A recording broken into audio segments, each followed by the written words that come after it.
जय श्री कृष्णा, जय श्री राम, जय गौ माता, जय राधे श्याम। आप देख रहे हैं तुलसी तपोवन यूट्यूब चैनल। और सबसे पहले तो सफला एकादशी की आप सभी को बहुत बहुत मंगलमय बधाई और शुभकामनाएं। सफला एकादशी की व्रत कथा सुनिएगा। धर्मराज युधिष्ठिर ने कहा, पूषस कृष्ण पक्षेतु किम नाम एकादशी भवेत किम नाम को विदस तस्याई तद्वस्ततो बदा।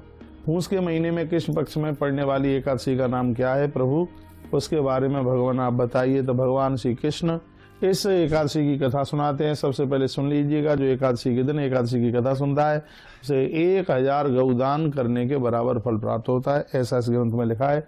दिखाइए, ग्रंथ मेरे सामने रखा हुआ है और उसी में से मैं आपके बीच में चर्चा कर रहा हूँ। तो भगवान श्री कृष्ण ने इस शब्द को सुनकर के बड़ी अद्भुत बात कही। भगवान कहते हैं, कथिष्यामि राजेंद्र भवत स्नेह वंदनात् तुष्टिर्मे न तथा राजन यज्ञैर बहुल दक्षिणा। भगवान कहते हैं कि सफला एकादशी के व्रत की कथा सुनने से, सफला एकादशी का व्रत करने से यज्ञ दक्षिणा के सहित पूरा किया जाए, उससे जितना फल प्राप्त होता है राजन, उतने ही फल की प्राप्ति हो जाती है। एकादशी व्रत से मुझको बहुत संतोष होता है। जो मेरे परम भक्त हैं, भगवान कृष्ण कहते हैं, मैं उनके ऊपर संतुष्ट हो जाता हूँ जो एकादशी का व्रत करते हैं। अतः एकादशी का व्रत प्रियतम पूर्वक सभी को ही करना चाहिए। ये धार्मिक अनुष्ठान है और वही लोग बड़े निपुण हैं और बड़े होशियार हैं, ज्ञानी हैं, जो मनुष्य जीवन धारण करके इस मौके से चूके नहीं हैं। पूष मास के कृष्ण पक्ष में होने वाली एकादशी का नाम सफला है। 4 नंबर के श्लोक में भगवान कहते हैं, पूषश्च कृष्ण पक्ष या सफला नाम नामतः। इसमें व्यक्ति सफल हो जाता है, उसके काम रुके हुए हैं वो सब बन जाते हैं और उसकी बहुत तरक्की होती है। इसलिए यह व्रत सभी को विधि पूर्वक करना चाहिए। इस व्रत में विधि पूर्वक भगवान नारायण की पूजा होती है। पूर्वोक्त विधान से ही इस एकादशी को भी करना चाहिए। जैसे और भी एकादशियों में आपने किया है व्रत, तो लिखा है तस्याम नारायणम देवम पूजेच यथाविधि पूर्वदैव विधानेन कर्तव्य एकादशी शोभा। जैसे और एकादशियों में आपने नारायण की पूजा की है, वैसे ही इसमें कीजिए। बस इतना सा है कि इसमें भगवान को पीली वस्तु का भोग लगाया जाता है और पीले फूलों से भगवान की पूजा होती है। तो इसमें सरसों के फूल मिल जाएं, बहुत ज़्यादा विशेष हैं, वह भगवान को चढ़ाइए। जिस तरह नागों में शेष श्रेष्ठ हैं, पंक्षियों में गरुड़ श्रेष्ठ हैं, देवताओं में भगवान विष्णु श्रेष्ठ हैं, मनुष्यों में ब्राह्मण श्रेष्ठ है, उसी तरह व्रतों में एकादशी श्रेष्ठ है, ऐसा भगवान कहते हैं। हमारी बात मत मानिए, भगवान की बात मान लीजिए। भगवान क्या कहते हैं, नागानाम च यथा शेषा पक्षिणाम पन्नगासन देवानाम च यथा विष्णु द्विपदानाम यथा ध्वज व्रतानाम च तथा राजन श्रेष्ठा एकादशी तिथि न जनाशय हो राजन पूज्या वही सर्वदा मम। हे राजन, वे मनुष्य मेरे लिए सदा पूज्य है जो एकादशी का व्रत करते हैं, जो एकादशी में लगे रहकर एकादशी का व्रत करते हैं। वे लोग संसार में धनी होकर के मौत को प्राप्त होते हैं और अंत में उन्हें मोक्ष मिलता है। 8 नंबर के श्लोक में कहा, यही हम धन संयुक्ता मृता मोक्षम लवंती में। उनकी कभी दुर्गति हो ही नहीं सकती। हे राजन, सफला एकादशी में श्री हरि की पूजा फलों से करनी चाहिए। इसमें भगवान को फल, और वो भी केले, बिना निकाले हुए छिलके सहित भगवान को 11 केले चढ़ाए जाते हैं। कल हम भी ऐसा करेंगे एकादशी के दिन, आज ऐसा हम भी करेंगे एकादशी के दिन। हम 11 केले भगवान को चढ़ा करके बिना निकाले हुए छिलके के सहित भगवान को भोग लगाएंगे। और क्या क्या चढ़ता है, नारियल, सुपारी और नींबू आता है, बेजोरा नींबू बड़ा वाला, वो चढ़ाया जाता है। बेजोरा नींबू में दाना, वो अंदर बीज नहीं होता। अनार, आंवला, लौंग और बेर विशेष रूप से, और आम का फल ये और केला, ये चीज़ें मिल जाएं तो इससे भगवान की पूजा की जाती है सफला एकादशी को। सफला एकादशी में श्री हरि की पूजा धूप दीप से करें और विशेष रूप से भगवान को दीप दान जरूर करें। 11 दिए जलाएं, बहुत ध्यान से सुनिए। एकादशी के दिन संध्या काल में 11 दिए जलाएं। रात्रि में जागरण करें। यदि कोई रात्रि में 1 निमिष भी जागरण कर लेता है तो उसको इस एकादशी का बहुत बड़ा फल प्राप्त हो जाता है। तो वर्णन किया गया, रात्रौ जागरणम चैव कर्तव्यम सही वैष्णव याव निमेषो निशस्य ताव जागृत योनिषि। रात्रि का जागरण इतना बड़ा प्रभावशाली है। तो मैंने कुछ फलों को मैंने बोला, सफलायाम विशेषण दीप दानम तो कार्यत। आप सुन रहे हैं, सफला एकादशी को दिए की बहुत बड़ी महिमा है। फिर कहा गया है कि उसके समान ना तो कोई यज्ञ है, ना कोई उसके समान कोई तीर्थ है। सभी व्रतों में एकादशी व्रत के और 16 में भी पुण्य के बराबर नहीं है जो कि आपको सफला एकादशी से पुण्य मिलता है। हजारों वर्षों तक तपस्या करने से भी उतने फल की प्राप्ति नहीं होती जितना फल के सफला एकादशी को रात्रि को जागरण करके फल प्राप्त हो जाता है।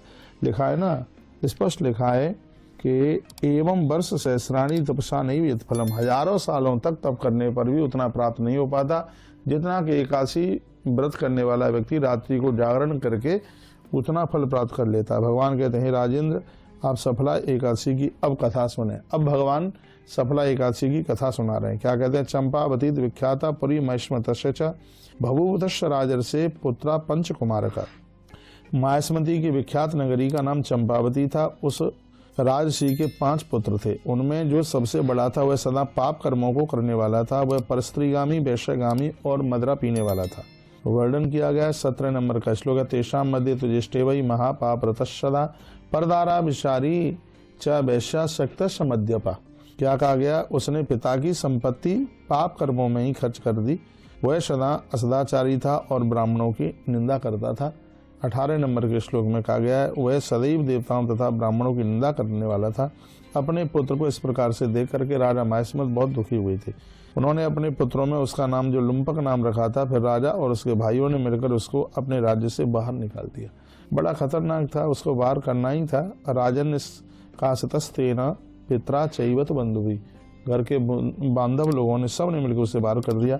अपने परिवार वालों से शत्रु के समान परित्याग कर दिए जाने के कारण लुम्पक ने उस समय ऐसा विचार किया कि मेरे पिता और बांधवों ने मुझे त्याग दिया है, राज्य से निष्कासित किया है। इस तरह से सोचते हुए उसकी बुद्धि पापमयी और ज्यादा हो गई और ज्यादा अपराध करने लगा। इति चिंतमयानुस्तौ मतिम पापे तदा करोत, और ज्यादा अपराध करने लगा। मुझे घनघोर वन में चला जाना चाहिए और वहीं रहकर मैं अपने पिता के संपूर्ण नगर को वहीं से लुटवा दूंगा, छोड़ूंगा नहीं इनके पास में कुछ भी। इस तरह से विचार करके लुम्पक दैव योग से उस नगर से निकल गया और घोर वन में चला गया। वह जीवों की हिंसा करता, चोरी करता, जुआ खेलता, शराब पीता, दुराचार करता। वह पाप कर्म करते हुए हिचकिचाता नहीं था। संपूर्ण नगर को उसने लूट लिया। कई बार चोरी करने के लिए जाते हुए उसको रात्रि में गुप्तचरों ने पकड़ लिया। जब उसने बतलाया कि मैं राजा मायासमत का पुत्र हूँ, उन सब ने जब उसको छोड़ दिया तो वह फिर वन में पहुंच करके वही दुष्कर्म करने लगा। सदा मांस खाता। उस दुष्ट का घोर वन में जहाँ निवास स्थान था वहां पर एक बहुत पुराना पीपल का पेड़ था। अब सुन लीजिए, कथा मूड ले रही है। वर्णन किया गया स्वथो वर्तते तत्र जीर्णस्य बहुवार्षिका, बहुत पुराना था वह वृक्ष उस वन का देवता माना जाता था। वहां पर पाप बुद्धि लुम्पक वहीं निवास करने लगा। पीपल की महिमा देखिए। देवत्वम तस् वृक्षस्य विपने वर्तते में तत्रैव निवसते लुम्पका पाप बुद्धिमान। कहा गया बहुत दिनों बीत जाने पर एक बार वह अपने पूर्व पुण्य के कारण 10वीं तिथि को दिन में फल खाकर रात्रि में वस्त्रहीन होने के कारण उसको नींद नहीं आई। पूरी रात्रि वो जागता रहा। अत्यधिक ठंड होने के कारण पीड़ित होने से वह पीपल के वृक्ष के समीप ही वह रात में सो नहीं सका, बेहोश पड़ा रहा। अपने दांतों से मुख को ढककर उसने रात बिताई। सूर्योदय हो जाने पर भी उसको होश नहीं आया। बेहोश पड़ा हुआ लुम्पक सफला एकादशी के दिन दोपहर की बेला में होश में आया। यही आज वाली एकादशी थी। दुखी वह इधर उधर देखकर अपने आसन से उठ बैठा। उसके पैर बार बार लड़खड़ा रहे थे और वह बिल्कुल अपांगों की तरह चल रहा था। 35 नंबर के श्लोक में वर्णन है हतस्तस्तासनाथ स्कर्णपतभ्याम प्रचलता खंजनीव मुहुर्मुहु। वह वन में गया तथा भूख से पीड़ित था। उसमें इतनी शक्ति नहीं थी कि वह किसी जीव को भी मार सकता था। हे राजन, वह फलों को लाया। जब तक वह वहां आया उसी समय सूर्यास्त हो गया। हे पिता, अब क्या होगा यह कहकर उसने विलाप किया। उस वृक्ष की जड़ में वह बहुत से फलों को रख दिया। उसने कहा कि इन फलों से भगवान लक्ष्मीपति प्रसन्न होंगे। यह कहकर लुम्पक रात में नहीं सो पाया। रात्रि में धोखे से ही जागरण हो गया। इसी को भगवान विष्णु ने उसका रात्रि जागरण मान लिया। लिखा है 40 नंबर के श्लोक में रात्रौ जागरणम मेने विशुस्तस्य दुरात्मना और फलस्तु पूजने मैंने सफलायास तथा नगः। ये अनग उन्होंने उन फलों से सफला की पूजा मान ली भगवान ने। लुम्पक ने इस तरह समाज सफला एकादशी का व्रत कर लिया। उस पुण्य के प्रभाव पे लुम्पक ने अकंटक राज्य प्राप्त किया। सूर्योदय होते ही वहां से भगवान विष्णु चले गए और उस समय आकाशवाणी हुई, हे पुत्र, तुम सफला एकादशी की कृपा से राज्य प्राप्त करोगे। इस तरह से कहते हुए लुम्पक ने दिव्य रूप धारण कर लिया। 43 नंबर का श्लोक है राज्यम प्राप्स्यति पुत्र त्वं सफलाया प्रसादता। तो एक तो वचस्ति दिव्य रूप धरो भवेत, उसका अद्भुत रूप बन गया। उसकी अत्यंत वैष्णवी बुद्धि हो गई। वह दिव्य अलंकारों से सुशोभित हो गया और अकंटक राज्य को प्राप्त किया। उसने 15 वर्ष तक राज्य किया। भगवान विष्णु की कृपा से उसको मनोवर एक पुत्र तथा पत्नी प्राप्त हुए। उसने शीघ्र राज्य छोड़ दिया और उसको अपने पुत्र को राज्य सौंप दिया। वह मृत्यु के पश्चात भगवान के सानिध्य में प्राप्त किया और जाकर के उसे कोई भी किसी भी प्रकार का दुख नहीं हुआ। आसु राज्यम प्रत्यज्य पुत्र समर्पित, सब कुछ मिलकर के मिला, उसने सब छोड़ दिया। हे राजन, जो इस प्रकार से सफला के उत्तम व्रत को करते हैं और इस कथा को सुनते हैं, धरती पर उनको सुख और मरने के बाद उन्हें मोक्ष प्राप्त होता है। तो कहा गया सफला एकादशी व्रत करने वाले मनुष्य बड़े धन्य हैं, उनका जन्म सफल हो गया है। उनके विषय में कोई भी विचार करने की कोई आवश्यकता नहीं है। जिसने सफला एकादशी का व्रत किया है उसको मरते समय पाँव में कांटा लगे इतना दुख भी नहीं होता। सफला एकादशी करने से पूरा जीवन सफल हो जाता है, मौत भी सफल हो जाती है। हे राजन, जो इस कथा को पढ़ेंगे, सुनेंगे, इस व्रत को करेंगे, उन्हें राशि यज्ञ करने के बराबर फल तत्काल प्राप्त हो जाएगा।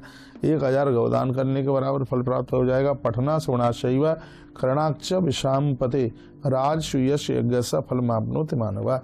जय जय श्री पदम महापुराणे पंचपंचाशताम संहिताम षष्ठे उत्तरखंडे उमापति नार संवादे फूंस कृष्ण सफला एकादशी नाम अध्याय। कृष्णाय वासुदेवाय हरे परमात्मने प्रदक क्लेश नाशाय गोविंदाय नमो नमः। ये हमने आपको सफला एकादशी की कथा सुना दी।